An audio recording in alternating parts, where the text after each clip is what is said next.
I always thought the silence before a scream would be the loudest part, but for me, it was the ping. A tiny notification on a phone I hadn't touched. His phone. Ben had left it on the kitchen counter, face down, and I wasn't the kind to snoop. But when it buzzed and lit up with the name Mel Jim, followed by "last night was unreal," something shifted in my spine. If you've ever found proof you didn't want, but couldn't unsee. Like, subscribe, and stay for what happens when truth meets perfect timing. I picked it up with 2 fingers. Like it might burn me. I didn't open the message at first. I didn't have to. My hands moved on their own, tap, scroll, search. Within minutes, I found a thread of images. Screenshots. Half-dressed selfies. Text timestamped during hours he said he was working late. Promises. Pet names. Jokes about me. He hadn't just cheated. He'd laughed about it. And suddenly the man who brought me tea every morning didn't seem sweet. He seemed rehearsed. I sat in the living room for nearly an hour. Not crying. Just still. My chest was tight, but not broken. Not yet.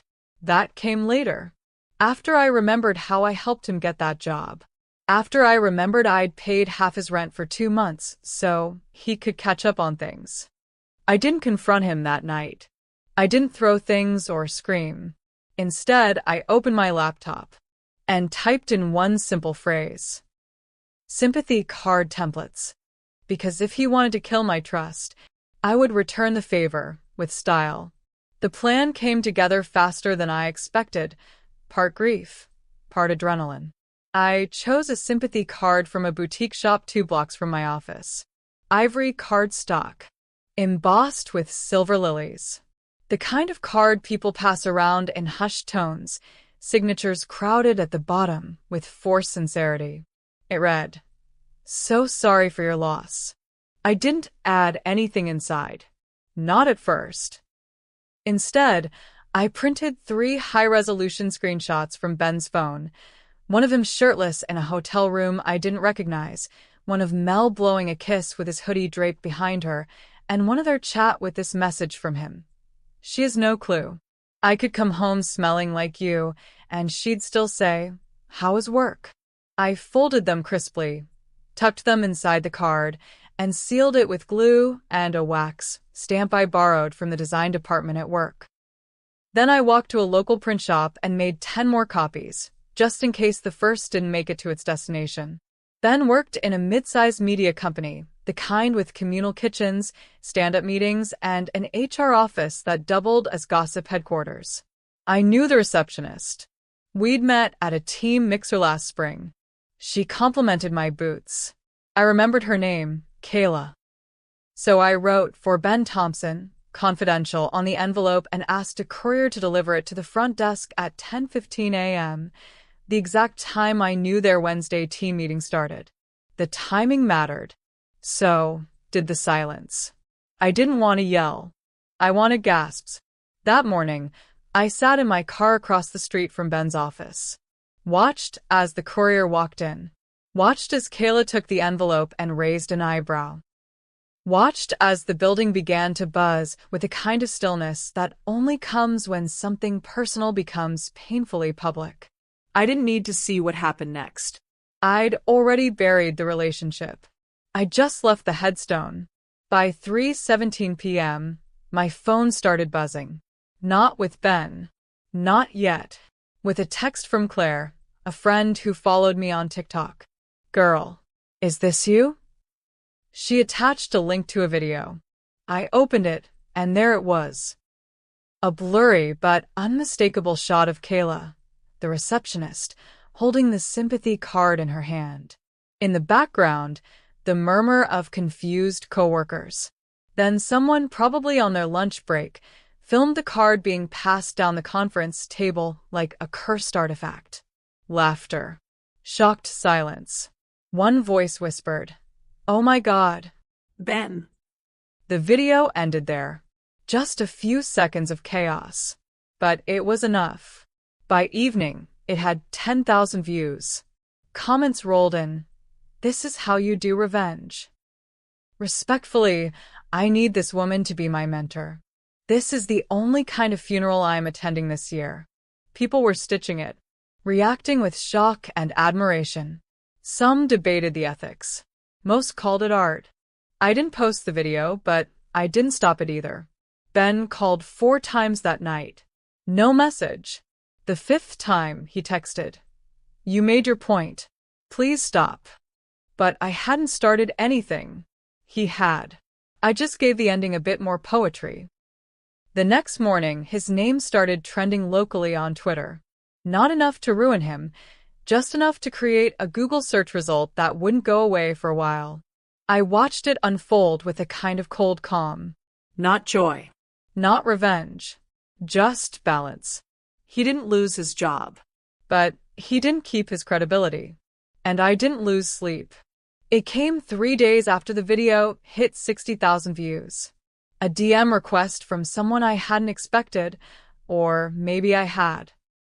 Her name appeared in my inbox like a ghost finally daring to knock. Melanie K.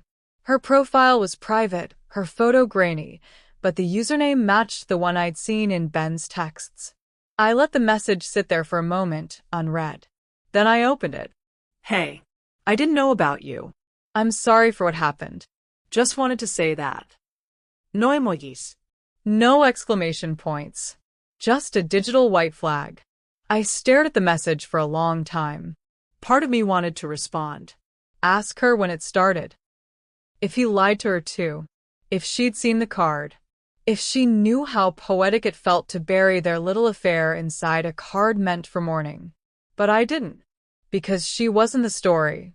She was just a chapter he wrote in ink he thought would stay invisible. Instead, I blocked her. Not out of spite, but because healing isn't about gathering details. It's about deciding what no longer matters.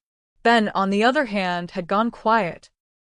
Word from a mutual friend said he was laying low, regretting the whole thing, and thinking about leaving the company. Not because he was fired, he wasn't, but because every elevator ride, every coffee break, every Slack notification probably echoed with unspoken questions. That's the thing about public exposure. It doesn't just tarnish. It haunts. I wasn't proud of what I'd done, but I wasn't ashamed either. And sometimes that middle place between guilt and gloating is where healing actually starts, not with screaming, with walking away. Ben never got a dramatic goodbye. No tearful confrontation. No slam doors. No scene in the rain that could later be romanticized. Instead, I left my key on his nightstand, packed my clothes into a suitcase I bought with my own money, and left before he came home from whatever apology tour he'd planned for himself. I didn't tell him where I went. I didn't owe him that. What he got instead was a hollow office, a public reminder of his betrayal passed down in viral stitches and office whispers, and a quiet, undeniable understanding that I hadn't just exposed him, I had released myself. I moved in with a friend for a few weeks, opened a new checking account, signed a lease for a 1-bedroom apartment on the top floor of a modest building with good lighting and no shared closet space. And every time I saw the video resurface online, or another parody of the Sympathy card trend pop up, I didn't flinch. Because people weren't laughing at me. They were witnessing what happens when betrayal is given a mirror. Ben reached out once more. A long email titled, "Can we talk?" I never opened it. Some stories don't need sequels. Months later, I started a podcast, Quiet Conversations about Trust, Closure, and Emotional Sabotage. My first episode? Sorry for your loss. Not about grief. About choosing your own ending. And learning to bury what nearly buried you. With grace, clarity, and one very well-timed envelope. If you've ever left the room quietly while the world watched someone else fall apart, like, subscribe, and stay for stories where peace is the only real punctuation.